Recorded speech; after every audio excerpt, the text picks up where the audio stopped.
ಶ್ರೀ ಗಣಪತಿ ಶಾರದಾ ಗುರುಭ್ಯೋ ನಮಃ. ಯತ್ರ ಯೋಗೇಶ್ವರ ಕೃಷ್ಣೋ ಯತ್ರ ಪಾರ್ಥೋ ಧನುರ್ಧರಃ ತತ್ರ ಶ್ರೀ ವಿಜಯ ಭೂತಿರ್ಧ್ರುವ ನೀತಿರ್ಮತಿರ್ಮಮ. ಶ್ರೋತೃಗಳಿಗೆ ಶ್ರೀ ಅಳಸಿಂಗರಾಚಾರ್ಯ ವಿರಚಿತ ಶ್ರೀ ವ್ಯಾಸ ಮಹರ್ಷಿ ಪ್ರಣೀತ ಶ್ರೀಮನ್ ಮಹಾಭಾರತದ ಶಾಂತಿ ಪರ್ವದಲ್ಲಿ ಭೀಷ್ಮನು ರಾಜಧರ್ಮವನ್ನು ಪ್ರಶಂಸಿಸಿ ಮಾಂಧಾತನಿಗೂ ಲೋಕರಕ್ಷಕನಾದ ಮಹಾವಿಷ್ಣುವಿಗೂ ನಡೆದ ಸಂವಾದವನ್ನು ಯುಧಿಷ್ಠಿರನಿಗೆ ತಿಳಿಸಿದುದು ಎಂಬ 63ನೆಯ ಅಧ್ಯಾಯಕ್ಕೆ ಸ್ವಾಗತ. ಎಲೈ ಯುಧಿಷ್ಠಿರನೇ, 4 ಆಶ್ರಮಗಳು, ವಿಶೇಷವಾಗಿ ಯತಿ ಧರ್ಮಗಳು, ಲೋಕದಲ್ಲಿಯೂ ವೇದವಾಕ್ಯದಲ್ಲಿಯೂ ಉತ್ತಮವೆಂದು ಹೇಳಲ್ಪಡುವ ಬೇರೆ ಎಲ್ಲ ಧರ್ಮಗಳು ರಾಜಧರ್ಮದಲ್ಲಿ ಅಡಗಿರುವವು. ರಾಜಧರ್ಮವು ಉತ್ತಮ ಸ್ಥಿತಿಯಲ್ಲಿದ್ದರೆ ಮಾತ್ರ ಮೇಲೆ ಹೇಳಿದ ಕರ್ಮಗಳೆಲ್ಲವೂ ಫಲಿಸುವವಲ್ಲದೆ ಪ್ರಜೆಗಳು ಪ್ರಾಣಿ ವರ್ಗಗಳು ನಿರ್ಭಯವಾಗಿ ಸುಖಿಸಬಹುದು. ಅದಿಲ್ಲದಿದ್ದಾಗ ಜೀವಲೋಕವೇ ನೆಲೆದಪ್ಪುವುದು. ಆಶ್ರಮ ಧರ್ಮವು ಕಣ್ಣಿಗೆ ಕಾಣತಕ್ಕುದಲ್ಲ. ಅದಕ್ಕೆ ಮಾರ್ಗಗಳು ಫಲಗಳು ಹಲವುಂಟು. ಅವುಗಳ ಸ್ವರೂಪಗಳನ್ನೆಲ್ಲ ಶಾಸ್ತ್ರಗಳಿಂದಲೇ ತಿಳಿಯಬೇಕು. ಕೆಲವರು ಲೋಕದ ನಡತೆಯನ್ನೇ ನಂಬಿ ಮೃದು ವಚನಗಳಿಂದ ಅದಕ್ಕೆ ಮತ್ತಷ್ಟು ಪ್ರಾಮುಖ್ಯವನ್ನು ಕೊಟ್ಟು ಕಳೆ ಏರಿಸುತ್ತಾ ಧರ್ಮದ ನಿಜಾಂಶವನ್ನು ತಿಳಿದವರಾಗಿ ಯಾವ ಸಿದ್ಧಾಂತಕ್ಕೂ ಬಾರದ ಕುಧರ್ಮದಲ್ಲಿ ಬಿದ್ದು ಕಳವಳಿಸುವರು. ಎಲ್ಲ ಲೋಕಗಳಿಗೂ ಹಿತವಾಗಿ ಪ್ರತ್ಯಕ್ಷ ಪ್ರಯೋಜನವುಳ್ಳದ್ದಾಗಿ ಕಪಟವಿಲ್ಲದುದಾಗಿ ತನಗೆ ತಾನೇ ಸಾಕ್ಷಿಯಾಗಿರುವ ಉತ್ತಮ ಧರ್ಮವು ಕ್ಷತ್ರಿಯನನ್ನೇ ಆಶ್ರಯಿಸಿರುವುದು. ರಾಜಶ್ರೇಷ್ಠ, ಗೃಹಸ್ಥಾಶ್ರಮದಲ್ಲಿರುವ ಬ್ರಾಹ್ಮಣನ ಧರ್ಮದಲ್ಲಿ ಇತರ 3 ವರ್ಣಗಳು ಅವುಗಳ ಧರ್ಮಗಳು ಅಡಗಿರುವ ಹಾಗೆಯೇ ರಾಜಧರ್ಮದಲ್ಲಿ ಲೋಕಗಳು ಲೋಕದ ಪುಣ್ಯ ಕರ್ಮಗಳು ಅಡಗಿರುವವೆಂದು ತಿಳಿಸಿರುವೆನಲ್ಲವೇ.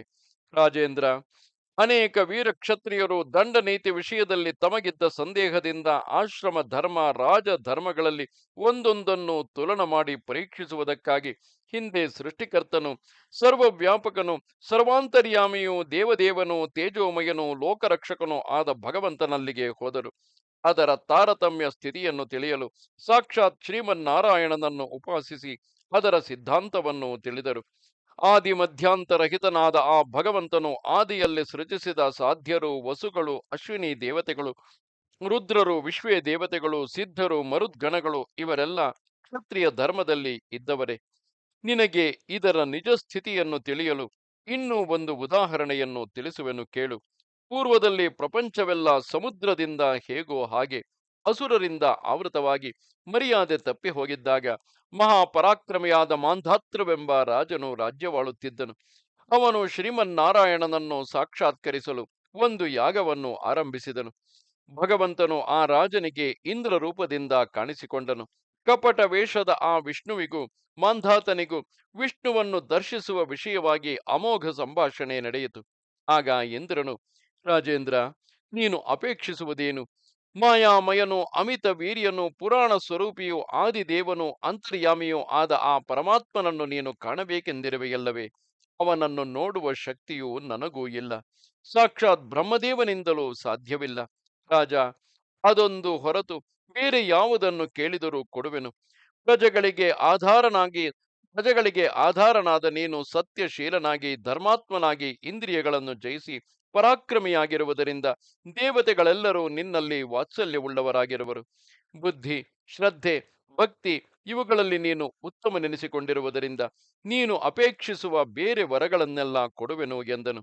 ಆಗ ಮಾಂಧಾತನು ಇಂದ್ರ ರೂಪಿಯಾದ ಆ ಭಗವಂತನನ್ನು ನೋಡಿ, ದೇವ, ನಿನ್ನ ಅನುಗ್ರಹಕ್ಕಾಗಿ ವಂದಿಸುವೆನು. ಆದರೆ ಆ ಆದಿದೇವನನ್ನು ನಾನು ನೋಡಲೇಬೇಕು.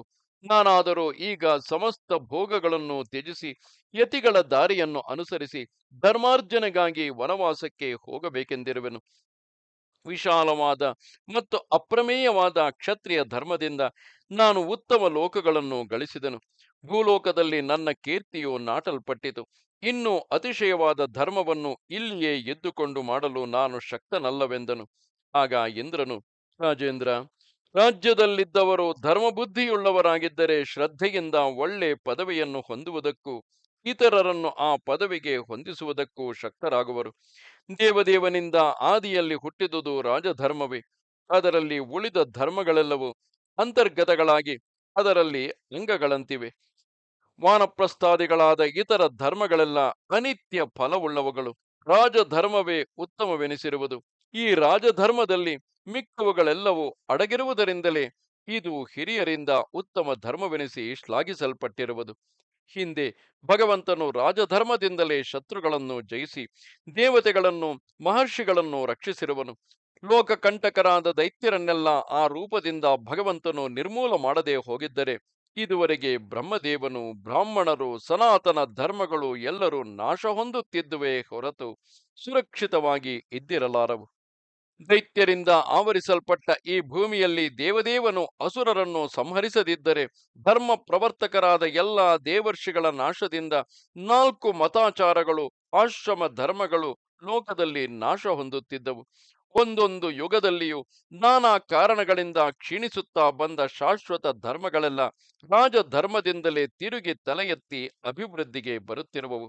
ಆದುದರಿಂದ ರಾಜಧರ್ಮಕ್ಕೆ ವಿಶೇಷ ಪ್ರಾಧಾನ್ಯವು. ರಾಜಧರ್ಮದಲ್ಲಿಯೇ ಆತ್ಮತ್ಯಾಗ, ಭೂತದಯೆ, ಲೋಕಜ್ಞಾನ, ಪ್ರಜಾರಕ್ಷಣೆ, ಪ್ರಜೆಗಳ ಕಷ್ಟಗಳನ್ನು ತೊಲಗಿಸುವುದು, ಈ ಎಲ್ಲ ಧರ್ಮಗಳು ಸಾಕಲ್ಯವಾಗಿ ಅಡಗಿರುವವು. ಕಾಮ ಕ್ರೋಧಾದಿಗಳಿಂದ ಎಳೆಯಲ್ಪಡುವವನು ಕೂಡ ರಾಜದಂಡಕ್ಕೆ ಹೆದರಿ ಪಾಪಕಾರ್ಯಗಳಿಗೆ ಹಿಂಜರಿಯುವನು. ಸಹಜವಾದ ಉತ್ತಮ ಗುಣವುಳ್ಳ ಹಿರಿಯರು ರಾಜನ ಸಹಾಯ ಬಲದಿಂದಲೇ ಧರ್ಮರತರಾಗಿ ಇತರರಿಗೂ ಅದನ್ನು ಬೋಧಿಸಲು ಸಮರ್ಥರಾಗುವರು. ಲೋಕದಲ್ಲಿರುವ ಪ್ರತಿ ಪ್ರಾಣಿಗಳನ್ನು ರಾಜನು ತನ್ನ ಮಕ್ಕಳಂತೆ ಪಾಲಿಸುವುದರಿಂದ ಅವು ಸ್ವಧರ್ಮವನ್ನು ನಡೆಸಬಲ್ಲವು. ಹೀಗೆ ಎಲ್ಲ ಧರ್ಮಗಳಿಗಿಂತಲೂ ಅನಾದಿಯಾದ ರಾಜಧರ್ಮವೇ ಮೇಲೆನಿಸಿ ಲೋಕ ಪೂಜ್ಯತೆಯನ್ನು ಹೊಂದಿ ದೇಶಕ್ಕೆಲ್ಲ ವ್ಯಾಪ್ತವಾಗಿ ಮುಕ್ತಿ ಹೊಂದಿಸುವುದರಿಂದ ಎಲ್ಲಕ್ಕಿಂತಲೂ ಅದೇ ಶ್ರೇಷ್ಠವೆನಿಸುವುದು. ಇದು 63ನೆಯ ಅಧ್ಯಾಯವು. ನಮಸ್ತೆ ಶಾರದೆ ದೇವಿ ಕಾಶ್ಮೀರ ಪುರವಾಸಿನಿ ತ್ವಾಮಹಂ ಪ್ರಾರ್ಥೆಯೇ ನಿತ್ಯಂ ವಿದ್ಯಾದಾನಂಚ ದೇಹಿಮೆ. ನಮಸ್ಕಾರ.